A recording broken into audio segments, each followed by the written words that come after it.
Hello ಆಯುರ್ವೇದದಿಂದ ಇವತ್ತು ನಾವು ಆರೋಗ್ಯ ಸಂಸ್ಕಾರದ 9ನೇ ಸಂಚಿಕೆಯಲ್ಲಿ ಆಹಾರ ಕ್ರಮಗಳ ಪರಿಣಾಮ ಆಹಾರ ಕ್ರಮಗಳ ಪರಿಣಾಮವಾಗಿ ವ್ಯತ್ಯಾಸಗಳು ವಿರುದ್ಧ ಆಹಾರ ತಗೊಂಡಾಗ ಏನು ಥರ ಆಗುತ್ತೆ, ಆಮೇಲೆ ಆಹಾರದಲ್ಲಿ ಟೈಮಿಂಗ್ಸ್ ಮೇಂಟೈನ್ ಮಾಡದೇ ಇದ್ದರೆ ಅದರ ಪ್ರಕಾರಗಳನ್ನ ಎಲ್ಲ ರೀತಿಯಿಂದ ತಗೊಳ್ತಾ ಇದ್ದಾಗ ಏನೇನಾಗುತ್ತೆ ಅನ್ನೋದು ತಿಳ್ಕೊಳ್ಳೋದಂತೆ.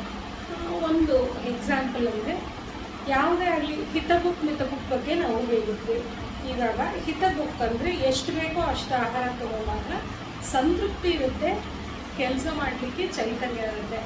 ಯಾವಾಗ ನಾವು ಒಂದು ಹಿತ ಅನ್ನೋದು ಇಲ್ಲಂಗೆ ಬರೀ ಟೆಂಪ್ಟೇಷನ್ಸ್ ಈ ಥರದಕ್ಕೋಸ್ಕರ ಬರೀ ಮಸಾಲೆಯುಕ್ತ ಆಹಾರ ಆಗಲಿ ಕರ್ದಿರೋ ಪದಾರ್ಥ ಆಗಲಿ ಇದನ್ನೇ ಹೆಚ್ಚಾಗಿ ತಗೊಂಡಾಗ ಏನಾಗುತ್ತೆ, ಆಹಾರದಲ್ಲಿ ಘನತ್ವ ಗುರುತ್ವ ಇಂಥದ್ದು ಜಾಸ್ತಿ ಆಗಿರುತ್ತೆ, ದೇಹ ಜಡ ಆಗುತ್ತೆ. ಆ ಜಡ ಅಂದರೆ ಹೈ ಕ್ಯಾಲೋರಿ ಫುಡ್ಸ್ ಆಗಲಿ ಹೈ ಸ್ಪೈಸಿ ಫುಡ್ಸ್ ಆಗಲಿ ಜಾಸ್ತಿ ತಗೊಂಡಾಗ ಆ್ಯಸಿಡಿಟಿ ಮತ್ತು ಕೊಲೆಸ್ಟ್ರಾಲ್ ಜಾಸ್ತಿ ಆಗೋದು, ಶುಗರ್ ಡಯಾಬಿಟಿಸ್ ಬರೋದು ಮತ್ತು BP ಜಾಸ್ತಿ ಆಗೋದು, ಈ ಥರದ್ದು ಹೇಗಾಗುತ್ತೆ ಅನ್ನೋದನ್ನ ಒಂದು ಸಿಂಪಲ್ ಒಂದು ಲಾಜಿಕ್ ಏನು ಅಂದರೆ, ಇವಾಗ ಒಂದು ಪಾತ್ರೆಯಲ್ಲಿ ನೀರಿಗೆ ಸಕ್ಕರೆ ಹಾಕ್ತಾ ಹೋಗ್ತೀರ ಪಾಕ ಮಾಡಲಿಕ್ಕೆ. ಎಷ್ಟು ಬೇಕೋ 1 ಥ್ರೆಡ್ ಕನ್ಸಿಸ್ಟೆನ್ಸಿ ಆಗಲಿ 2 ಥ್ರೆಡ್ ಕನ್ಸಿಸ್ಟೆನ್ಸಿ ಆಗಲಿ ನಿಮ್ಮ ಒಂದು ಪ್ರಾಪರ್ ಕುಕ್ಕಿಂಗು ಬೇಕು.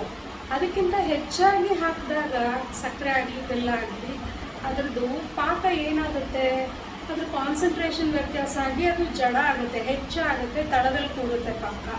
ಇಲ್ಲ ಅಂತಂದರೆ ಗೊಜ್ಜು ಥರ ಅಂದರೆ ಒಂದು ಮಾಸ್ ಆಗಿಬಿಡುತ್ತೆ.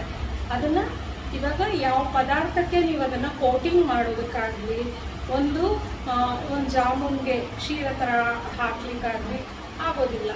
ದೇಹದಲ್ಲಿ ಅದೇ ರೀತಿ ಆಗುತ್ತೆ.